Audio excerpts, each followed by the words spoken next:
Good morning. आगे हम फिर से इकाई नंबर 6 के अभ्यास प्रश्न की चर्चा करेंगे। प्रश्न नंबर 5, चित्र देखकर नीचे दिए गए शब्दों की मदद से छोटी सी कहानी बनाकर अपने वर्ग में सुनाइए। विद्यार्थी मित्र, यहाँ पर एक चित्र दिया गया है। उस चित्र का आपको अवलोकन करके कुछ शब्द भी दिए गए हैं। उन शब्दों का प्रयोग कर एक कहानी की रचना करनी है। तो यहाँ पर शब्द दिए गए हैं: सुबह, घर, मेला, खिलौने वाला, ढेर सारे, बच्चे, जगाना, खरीदा, खुश, मुर्गा, रात, बक्सा और बांग। इन शब्द का प्रयोग कर चित्र को देखकर हमें कहानी का निर्माण करना है। कहानी: भोलू नाम का एक लड़का था। नाम के अनुसार ही वह स्वभाव से बहुत भोला था। एक दिन वह माँ से पैसे लेकर पास के गांव में लगे मेले में गया। साथ में उसका बड़ा भाई भी था। मेले में भोलू ने एक खिलौने वाले के पास ढेर सारे खिलौने देखे। कई बच्चे उससे खिलौने खरीद रहे थे। भोलू ने 2 रुपए में एक मुर्गा खरीदा। उसे सुरक्षित रखने के लिए उसने मेले से एक बक्सा खरीदा। बक्से में मुर्गा रखकर दोनों भाई घर लौटे। मुर्गे के खिलौने के कारण भोलू बहुत ही खुश था। रात में उसने माँ से कहा, माँ, तू सवेरे होने पर मुझे मत जगाना। मुर्गा बांग देगा तो मैं आप ही उठ जाऊंगा।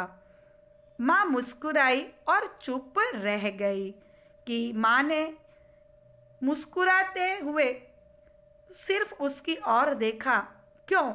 क्योंकि भोलू ने माँ से कहा कि माँ, तुम सुबह अब मुझे जल्दी मत उठाना, क्योंकि जो मुर्गा मैं लाया हूँ वह बांग देगा तो मैं अपने आप ही उठ जाऊंगा। सवेरा हुआ, सूरज भी निकल गया। भोलू बहुत देर से उठा। उसने माँ से पूछा, क्या मुर्गे ने सुबह बांग दी थी? कि भोलू बहुत ही भोला भाला था। उसने अपनी माँ से पूछा कि माँ, मैं देरी से उठा हूँ तो क्या मुर्गे ने बांग दी थी? माँ बोली, अरे भोलू, तू सचमुच बहुत ही भोला है। भला मिट्टी का मुर्गा कहीं बांग दे सकता है? कि तू तो खिलौना लाया है, वह भी मिट्टी का है, तो मिट्टी का मुर्गा भला बांग देता है क्या? यह सुनकर भोलू की सारी खुशी छूमंतर हो गई। अब प्रश्न नंबर 6, आपके गांव में बाढ़ आए तब उस समय आप क्या करेंगे? गांव छोड़कर चले जाएंगे या गांव वालों की मदद करेंगे? अपने विचार कारण सहित बताइए। विद्यार्थी मित्र, यह प्रश्न आपको अपने आप लिखना है। अब हम प्रश्न नंबर 7 के बारे में चर्चा करेंगे। नीचे दिए गए वाक्यों में रेखांकित शब्दों के विशेषण बनाइए और उनका वाक्य में प्रयोग कीजिए। विद्यार्थी मित्र, यहाँ पर रेखांकित शब्द जो दिए गए हैं, हमें उनका विशेषण बनाना है और उनका वाक्य में प्रयोग भी करना है। तो हमारा पहला जो वाक्य है उसमें ईमानदारी, अमीरी, ऊंचा, वीरता और बुराई जैसे रेखांकित शब्द दिए गए हैं। अब हम इनके विशेषण शब्द बनाएंगे। ईमानदारी का विशेषण हुआ ईमानदार। वाक्य: यह ईमानदार व्यक्ति है या ये लड़का बहुत ही ईमानदार है। नंबर 2, अमीरी का अमीर। इस होटल में अमीर लोग ही आते हैं। नंबर 3, ऊंचाई यानी कि ऊंचा। योग्यता से ही ऊंचा पद मिलता है। या फिर हम यह भी लिख सकते हैं कि हिमालय बड़ा ऊंचा पहाड़ है। नंबर 4, वीरता का वीर, शिवाजी वीर पुरुष थे। नंबर 5, बुराई यानी कि बुरा, हमें बुरे लोगों से दूर रहना चाहिए या फिर हमें बुरे लोगों की संगत नहीं करनी चाहिए। तो इस प्रकार से हम वाक्य में प्रयोग कर सकते हैं। अब हमारा आगे का प्रश्न नंबर 8, कहावतों का वाक्य में प्रयोग कीजिए। यहाँ पर कुछ कहावतें दी गई है, जैसे कि उल्टा चोर कोतवाल को डांटे, न रहेगा बांस न बजेगी बांसुरी, 4 दिन की चांदनी फिर अंधेरी रात, और चौथी है अब पछताए होत क्या जब चिड़िया चुग गई खेत। हमें इनका वाक्य में प्रयोग करना है। हम वाक्य में प्रयोग करेंगे तो पहली कहावत, उल्टा चोर कोतवाल को डांटे, गलती तुम्हारी है और दोष तुम मुझे दे रहे हो। अरे वाह, उल्टा चोर कोतवाल को डांटे। नंबर 2, न रहेगा बांस न बजेगी बांसुरी। वाक्य, टीवी के कारण तुम लोग पढ़ नहीं सकते, तुम्हारे लिए यही अच्छा रहेगा कि टीवी ही निकाल दिया जाए, न रहेगा बांस और न बजेगी बांसुरी। नंबर 3, 4 दिन की चांदनी फिर अंधेरी रात। वाक्य, रामू को सिर्फ 2 महीने के लिए नौकरी मिली थी। 2 महीने होने पर रामू ने कहा 4 दिन की चांदनी फिर अंधेरी रात। आगे का हमारा चौथा वाक्य है, अब पछताए होत क्या जब चिड़िया चुग गई खेत।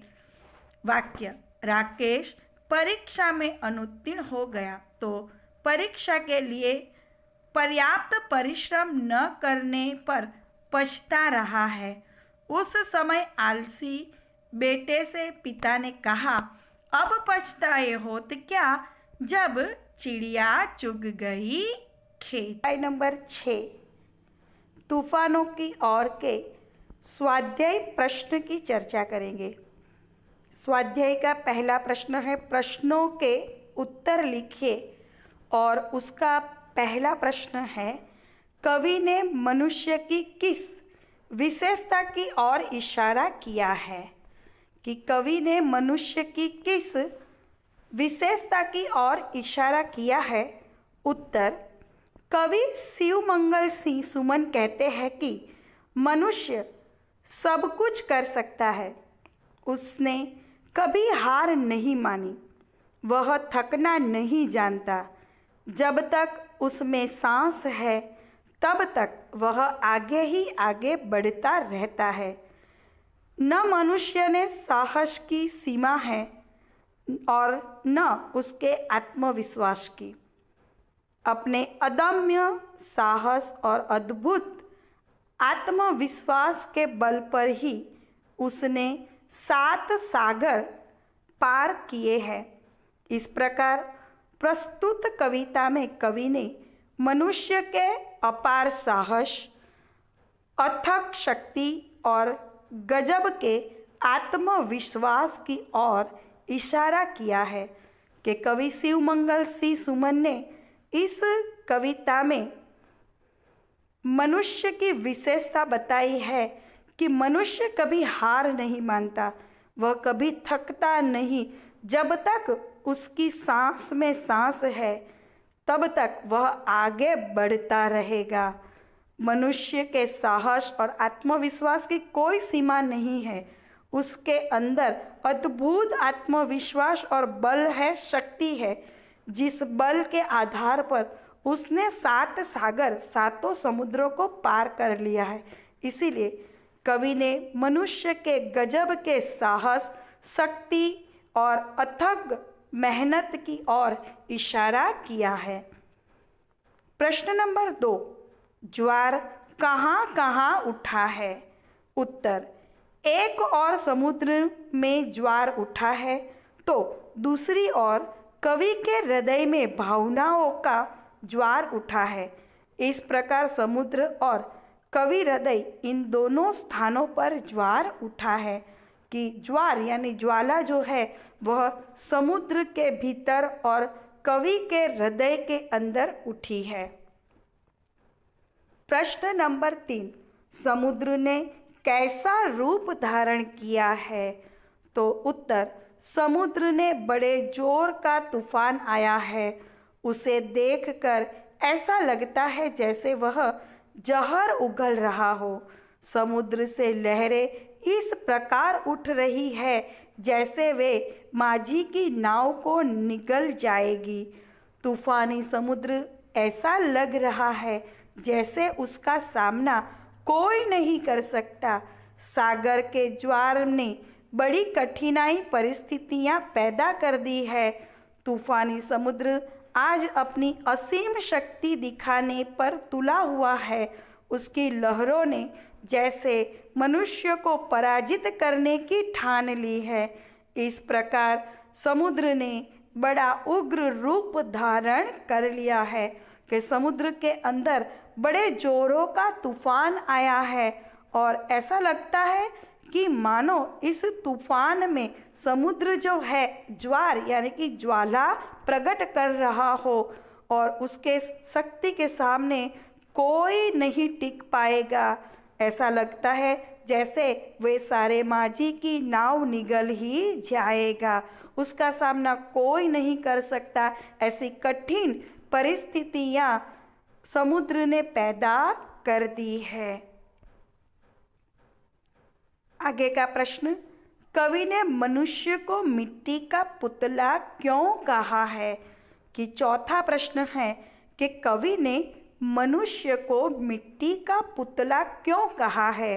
उत्तर, मनुष्य धरती पर जन्म लेता है, वह मिट्टी के खेल खेल कर बड़ा होता है।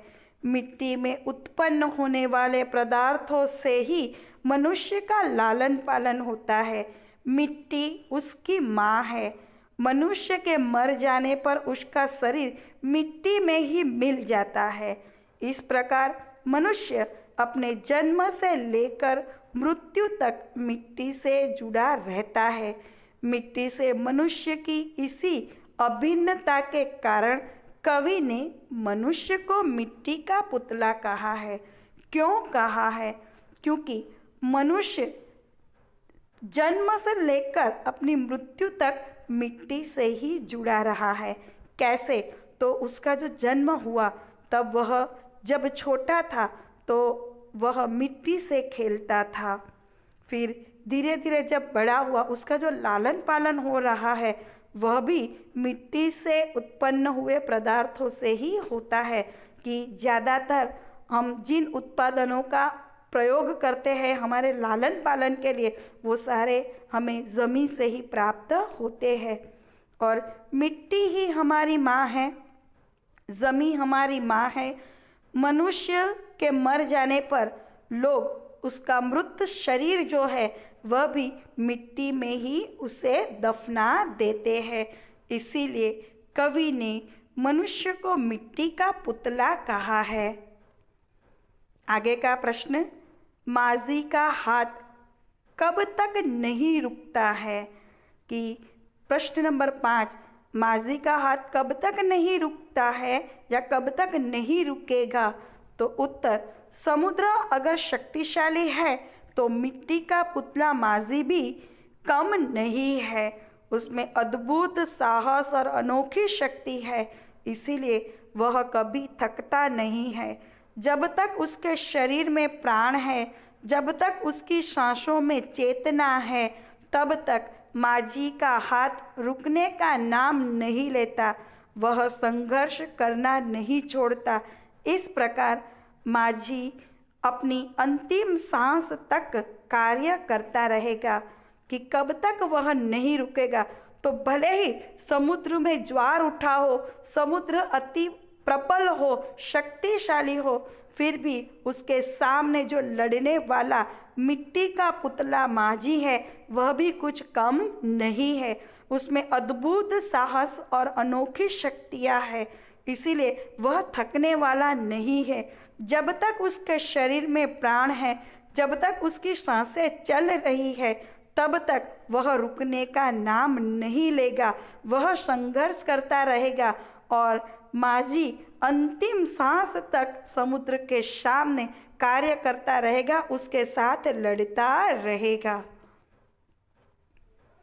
प्रश्न नंबर 2, इस कविता का भावार्थ अपने शब्दों में लिखिए। उत्तर, तूफानों की और कविता में कवि सुमन ने बताया है कि यह संसार एक सागर है और प्रत्येक मनुष्य अपने जीवन रूपी नाव का नाविक है। संसार में तूफानों, कठिनाइयों की कमी नहीं है।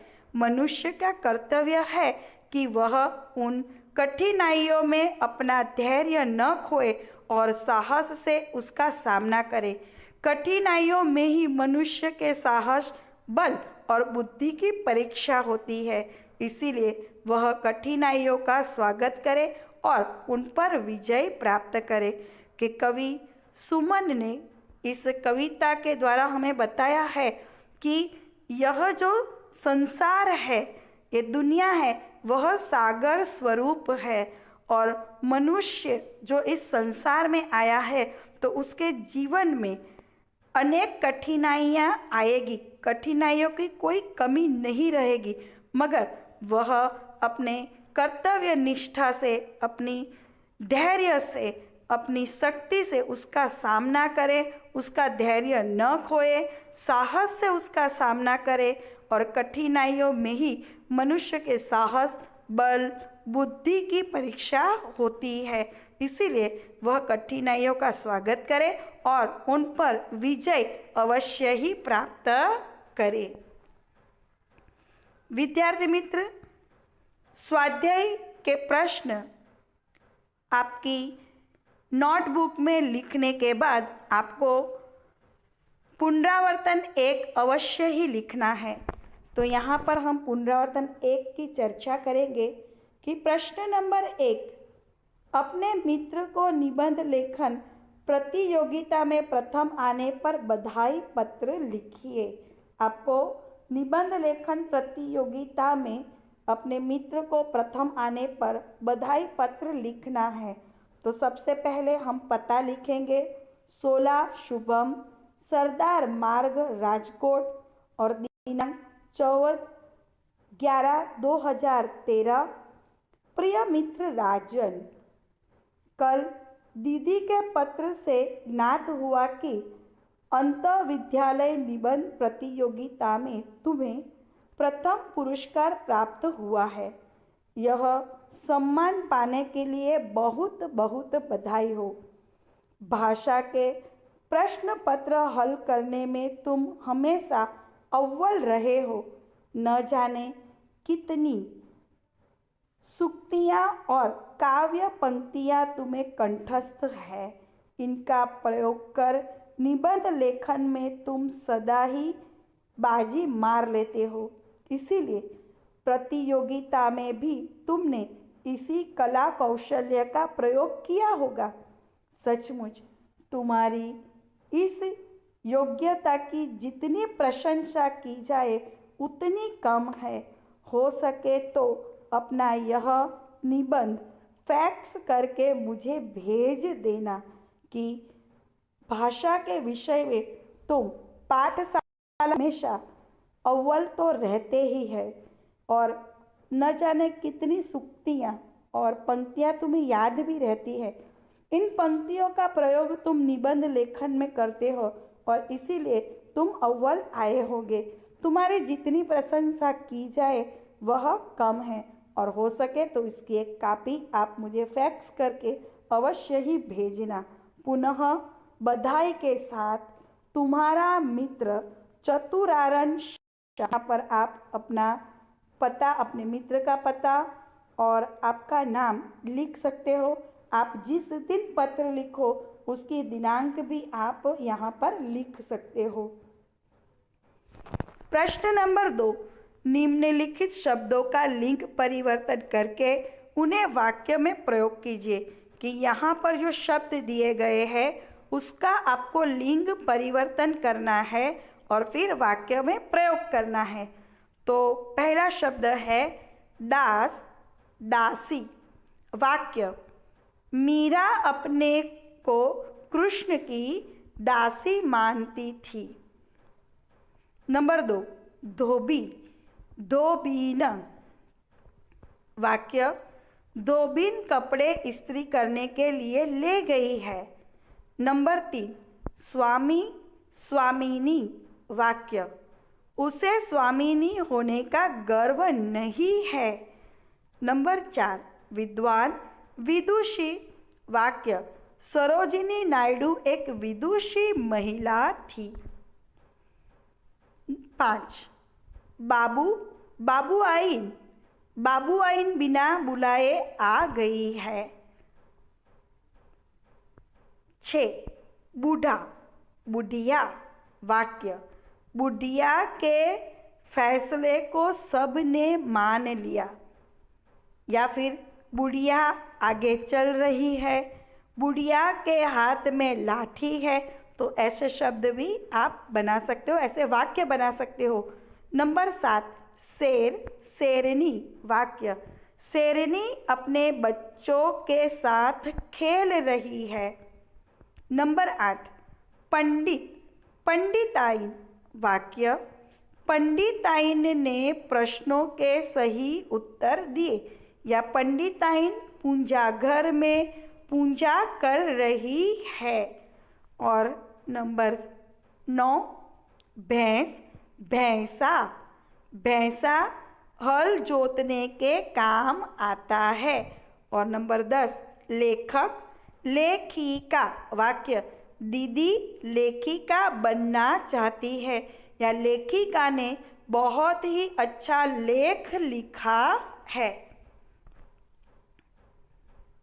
आगे का प्रश्न, प्रश्न नंबर 3, निम्नलिखित शब्दों का वचन परिवर्तन करके उनका वाक्य में प्रयोग कीजिए। कि यहाँ पर हमें वचन परिवर्तन करना है और वाक्य में प्रयोग करना है। गमला, गमले। वाक्य, गमले एक कतार में लगा दिए गए हैं। नंबर 2, माला, मालाएं। ये मालाएं बहुत अच्छी है। नंबर 3, कहानी, कहानियाँ। वाक्य, अपने आपने दिलचस्प कहानियाँ सुनाई। या फिर मुझे कहानियाँ बहुत ही पसंद है, मैं परियों की कहानियाँ सुनती हूँ। नंबर 4, तिथि, तिथियाँ। कुछ तिथियाँ बहुत शुभ होती है। नंबर 5, डिबिया, डिबिया। ये डिबिया खाली है। नंबर 6, चूड़ी, चूड़िया। मुझे हरी चूड़ियाँ अच्छी लगती है। या फिर लड़कियाँ चूड़ियाँ पहनती है, लड़की ने चूड़ियाँ पहनी है। तो हम ऐसे वाक्य भी बना सकते हैं। नंबर 7, सहेली, सहेलियाँ। दीदी ने अपने जन्म दिवस पर सहेलियों को बुलाया। या मेरी सहेली बहुत ही अच्छी है, मेरी सहेलियाँ बहुत ही अच्छी है। सेना, सेनाएं। दोनों ओर की सेनाएं युद्ध के लिए तैयार है। आगे, चीज, चीज़ें। आजकल सभी चीज़ें महंगी हो गई है। 10, वस्तु, वस्तुएं। पिताजी कुछ वस्तुएं लाना भूल गए हैं। प्रश्न नंबर 4, निम्नलिखित इकाइयों को पढ़कर उनमें से आपको जीवन में उतारने जैसी कौन कौन सी बातें अच्छी लगी, उनकी सूची तैयार कीजिए। उत्तर, तो यहाँ पर इकाई दी गई है, मत बांटो इंसान को।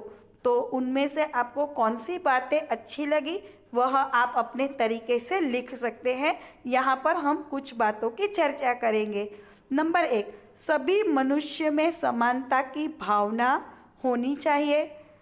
नंबर 2, एकता की भावना। और नंबर 3, मिलजुल कर रहना।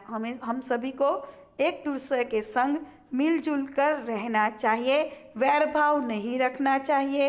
ये सारी बातें हमें अच्छी लगी। इकाई नंबर 4, कर्मयोगी लाल बहादुर शास्त्री जी।